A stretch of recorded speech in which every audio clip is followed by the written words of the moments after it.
right, give a warm welcome for Donald and his speech on black holes.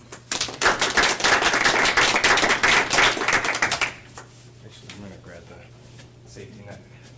So imagine to prove something exists, even though we can't see it, and it defies the laws of physics. Which of course is giving me black holes, based off of my slide right there. My credibility, as you guys know, I am a nerd, and I do talk about random stuff. And I'm gonna share one of my interests with you, and I brought my glasses to emphasize the nerdy part. Today I'm going to cover the type of star that will turn into a black hole. Actually, I can't see you guys. It's for reading only.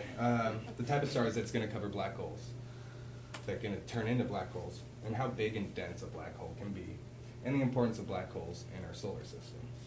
I kind of gave an example during my last speech on how big stars can be, but there's still bigger stars yet. So we did talk about Betelgeuse, which is going to be right here. In comparison, Earth starts out right here and then progressively gets smaller and smaller each time. Well, the star I'm going to talk about now is actually VY Canis Majoris, and here's Betelgeuse in comparison to this star. And I didn't bring in the numbers about how big Canis Majoris is because it's big. So Betelgeuse explodes in a supernova. Canis Majoris explodes in what's called a hypernova. A hypernova is the largest explosion in our galaxy. And solar, or universe. Which the explosion is caused by the same way Betelgeuse does. Betelgeuse explodes when the iron is fused in its core. And when the iron is fused in this core of this massive star, the core of this shrinks down to about 20 miles across. Which, as you can tell by the size of the planet, is crazy small in comparison. And that happens in milliseconds. Which brings me to my next topic on how dense and big a black hole can be.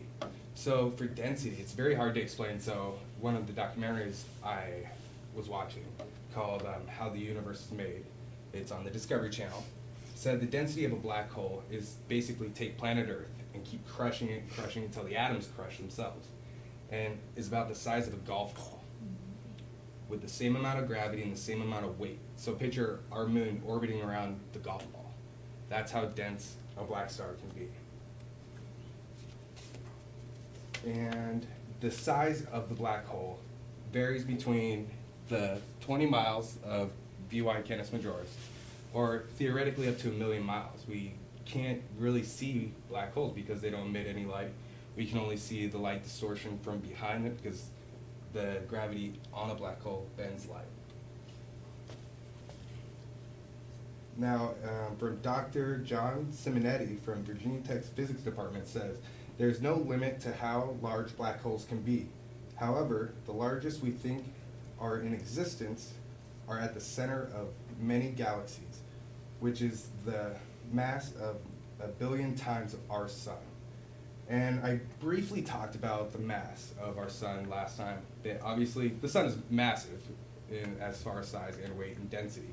So 1 billion times is just, it's hard to explain in a speech like this. So this is the last topic on space I'm going to do for you guys. Because I am now gray-haired because of this. But that kind of brings me to my next point. Why is stuff in outer space important to our galaxy and our survival even? I mean, especially something as limiting as a black hole. Well, a black hole, they have like nomad types of black holes. And I do have a quick little video of a black hole. I guess I should have checked to make sure the link worked. It did.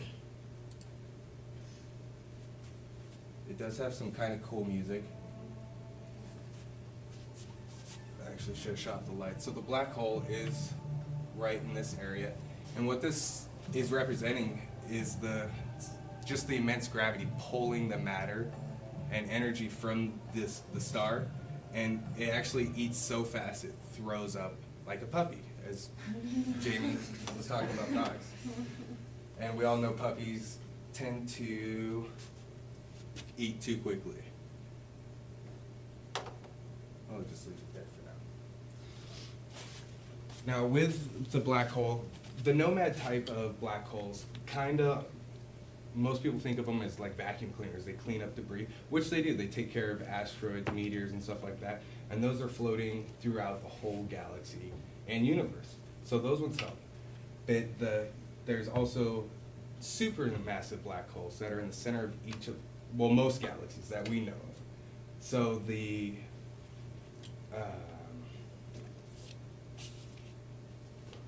lost my train of thought.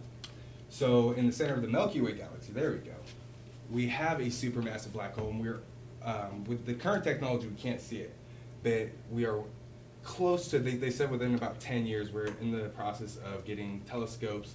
We need about 20 of them spaced in different parts of planet Earth, and basically it's going to turn it into one giant telescope to look into the center of our galaxy, which we're not going to be able to actually see the black hole. We're just going to see basically the fireworks, that spinning spiral of the galaxy throwing up the other stars. But with the black holes, Stephen Hawking was saying in one of his articles, he actually had two theories of the black holes. One was the chaotic, just wants to destroy everything, and then but there's also the fact that it is just immense gravity. And so, like, if we replaced our sun with a black hole of equal mass, if we could just literally just pop it out and place a black hole there, our planet's orbits and stuff like that would still be continuous based off of the mass and gravity. Because the gravity is infinite, so it's always going to be the same in a black hole. It all depends on how much mass is the range of the gravity field. So the supermassive black holes hold in our entire galaxy. So our moon orbits around Earth, Earth around the sun, and our sun orbits around a supermassive black hole in the center of our galaxy. So this is just a scratch of the theoretical surface of the object known as black holes. So today I covered what type of star can turn into a black hole, how big they are, and dense, and why they're kind of important. So yet again, I leave you with a little bit of information about something in the night sky.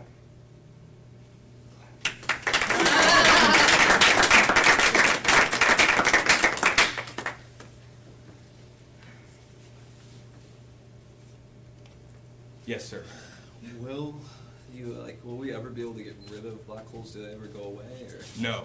The black holes actually will watch Netflix, there's amazing documentaries, but they will always be there. And there's so many theories now that there's white holes on the other side of the black hole where it's just pulling this stuff out and throwing everything out like a Big Bang, which brings into a multiverse scenario where you just look at it and